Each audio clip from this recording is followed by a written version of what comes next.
Hey, welcome back to the channel. Today we're going to take the 2515 and we're going to remove the backhoe and we're going to put the 3-point hitch on for the first time.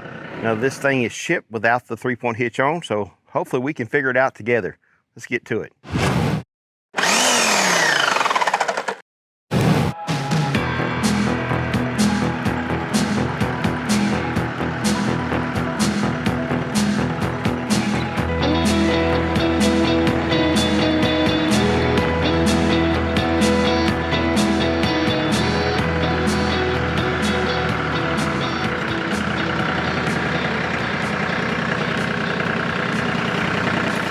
So you definitely want the tractor to be somewhere reasonably level, not necessarily level, but the ground is somewhat flat so that you can set the backhoe down in a safe position.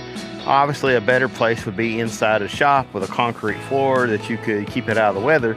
But unfortunately, until we get our shop done, this is kind of where it's just going to have to set. But let's see how hard it is to take off. So this looks very similar to what the the TYM is, other than the fact it does have the top link to go across here. This one does not have a rear remote, so it uses like a line that you'll have to click back together so that your fluid will come from the pump and return back into the system. If we do put a third function valve, or excuse me, a rear remote valve on, it'll go right here. So right now it looks pretty similar to the 474, but this top link is not on the 474. The 474 does not use a top link, so I think that's actually a stronger feature and would make it stronger. And we don't want to take the lines off just yet because we're going to use those lines to set the backhoe down, but we want to release just enough pressure off of this that we can get the pins out of the top link.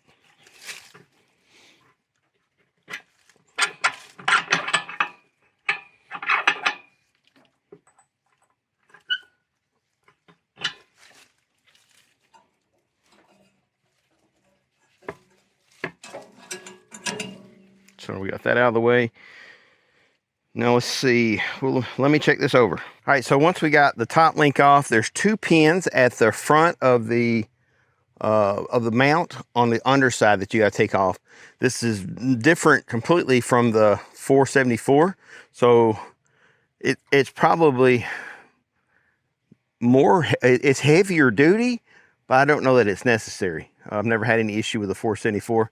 But we'll go do that now. Let's see if I can get the camera down there where you can see these pins. All right, let's see if you can see what I'm talking about here. This is one thing that I don't really particularly like this, but it's definitely strong. There's a pin right here on the bottom, which has to come off before you can get the backhoe off. Guys, if you can see that or not, there's 2. There's one on either side. The little removal pins are not difficult to get off.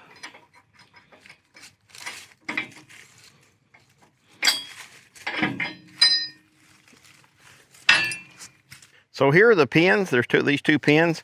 I will say this. I believe that this tractor's backhoe is it's not meant to take on and off near as quickly as the 474. It's really mounted heavily. And so in that particular case, it may be better for if you're going to use the backhoe a lot and you're not going to take it on and off very often. I think this may be the better long-term solution. However, I've had 0 issue out of the 474, which you can take that backhoe off in about, once you get practice, you can do it in like 5 minutes. So now we have the 2 pins onto the front removed, we have the top link removed, and we have the backhoe balanced as far as where you can see the hooks that it hang on. There's not a lot of pressure on those. We should be able to just drive directly out.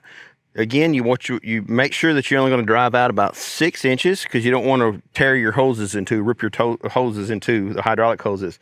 So drive out about 6 inches, and then we'll set the entire backhoe on the ground and then disconnect the hoses, and then we can drive away. Shouldn't be that big a deal. Parking brake off.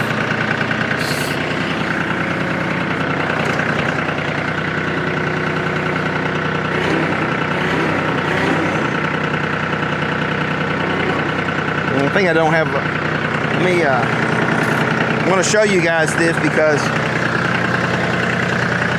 I want you to see that you're going to have to do this sometimes, especially when it's new because there's still paint. I'm going to, again, double check my, so right here, there is no, there's a little hook down here. I can't show it to you. There's no way to get the camera in there. But there's a little hook that you can raise the backhoe up and down using the leg, and that's going to take the pressure off of it.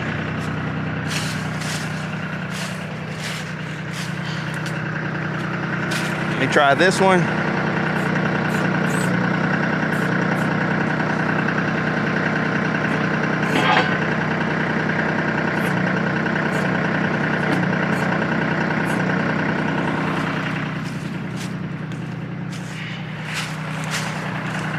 So you guys be careful, or be gentle with me, because this is my first time doing this particular tractor, and every tractor you figure out your quirks. Also, I'm on not perfectly level ground. New shop's coming.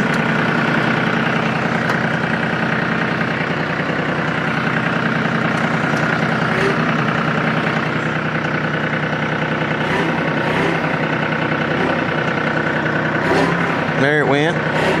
It's new.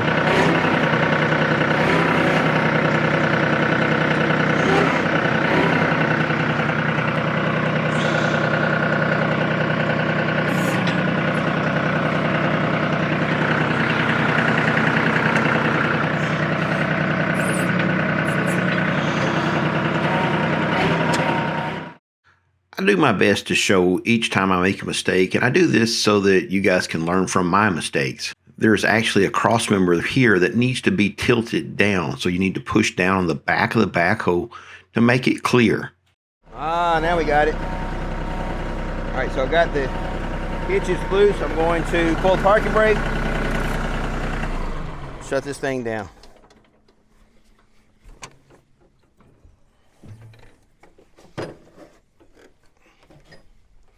All right, now that we have the tractor pulled away, it's about this far away from the pins, maybe 4 or 5 inches away from the pins. We're going to start the tractor back up while we're off the tractor. Parking brake's engaged, and we're going to let the backhoe down by, you're going to lower your boom down a little bit, you're going to lower your legs down a little bit until the frame sets on the ground.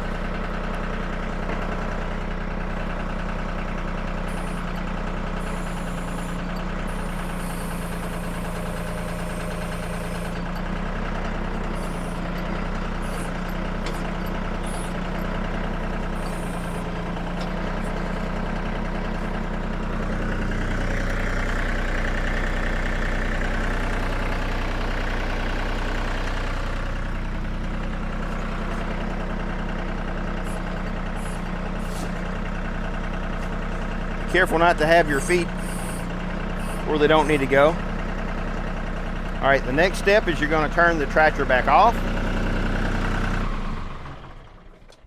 Flip your seat up out of the way, and you have to have the tractor off to do this next step. Okay, the next step is to remove the hoses. Now the backhoe subframe is set on the ground. Everything is pretty safe. Again, you have to have the tractor off to remove these, otherwise there's pressure going through these all the time. This is my suggestion, is to remove both of the lines. So once you have your lines released, you're just going to put your caps on that come with it. So some tractors will have rear remotes. And if you have rear remotes, then you'll have a valve and a detent with a detent you turn on and off. This particular tractor did not come with rear remotes. This is their economy. So you kind of have to flesh it out how you want to buy it. So if you want rear remotes, you can get them. So it is an option. But if you don't have rear remotes and you do have the backhoe, it will come with a kit like this where these hoses have to be connected back. If you do not connect these hoses back, your 3-point hitch will not raise up and down. You're basically deadheading the pressure off of the pump. So you're just going to plug one into the other. And again, this has to be done with the tractor off. And you can put the little booties here together if you want to. And now we're ready to put the 3-point hitch on. All right, now we have the backhoe frame sitting on the ground. got the transfer and low range. I'm taking the parking brake, picking it, turn the parking brake off. Raise the loader, and now all I'm going to do is just drive straight out until I clear the loader subframe.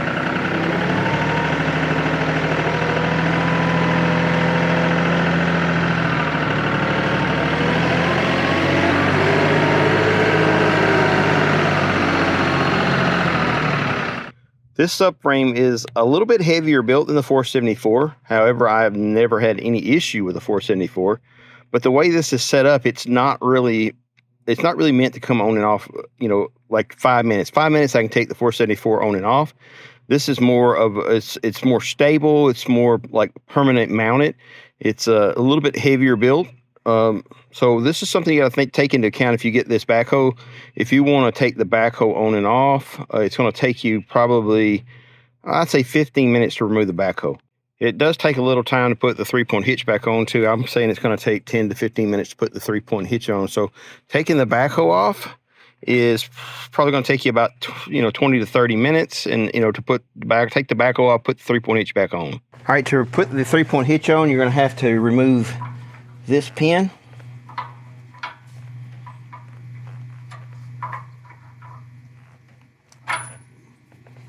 Just gonna push it back out of the way. Hope you guys can see that. Do the same thing over here on the other side.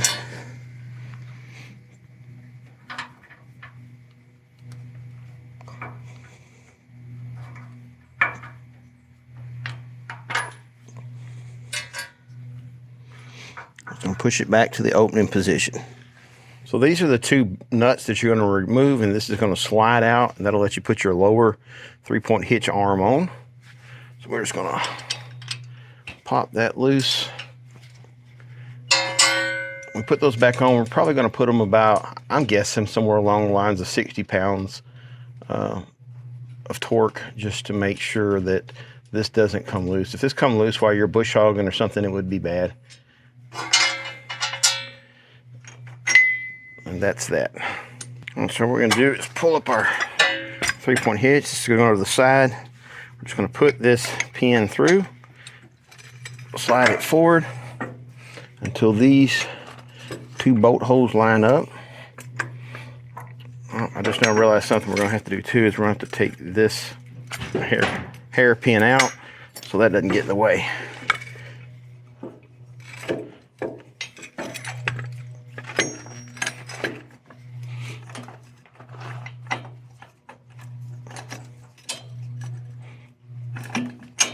There it went. This is the first time I've ever done this, so you got to bear with me a little bit. 2 nuts back on.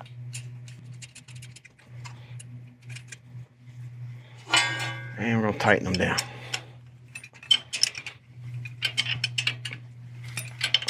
I'm putting some on here now.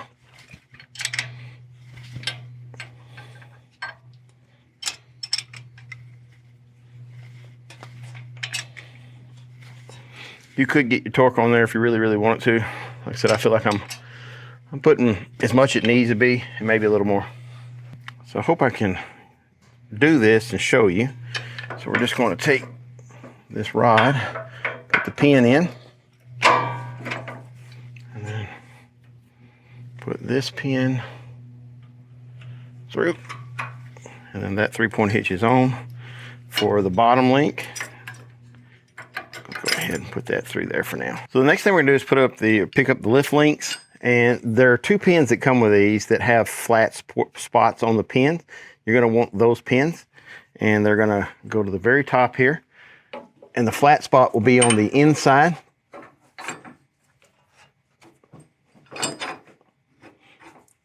And it also has the pin like this. Now we're going to pull the bottom pin. Oh, that dude's stout. There you go. It's got that little release there you got to pull, which is nice, but so you can hook this up several different ways. This has a portion on the bottom here that lets it flex up and down a little bit.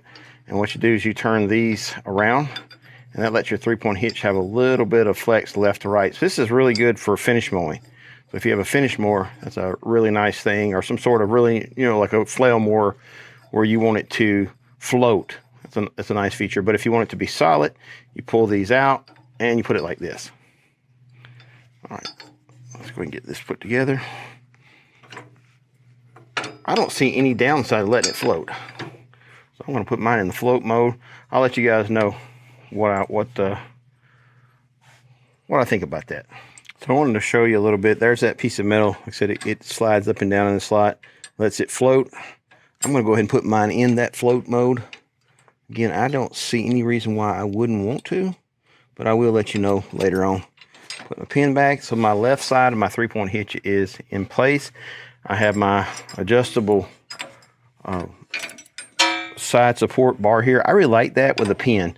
So you have a space here that allows it to have some flexibility, or you can move it to one of the pin holes backwards, further back, and have it solid. Yeah, I do like this being solid. So I don't like this floating left and right, because it pretty much everything I do, I don't like it for that reason.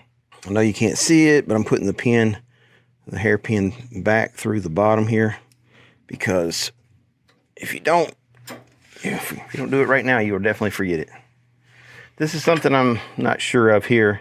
This piece is welded up like this, and I can see sticks and stuff hitting this. Probably maybe bending it at minimum, maximum, maybe breaking it off. I don't know. Well, again, we'll check that after some hours. So here's the other lift link, and this one's adjustable. I put my adjustable on the right side. I have seen people who bought extra one of these so they can actually do their box blades a little bit more dramatic. I don't know if that's necessary for it, but hey, to float your boat, do it. I think it's fine with just the one. Again, we're going to take this with a pin. Take this pin out. This little thumb portion here. You push up on that thumb portion. Lets that pin come right out. We're going to let this let this be the float.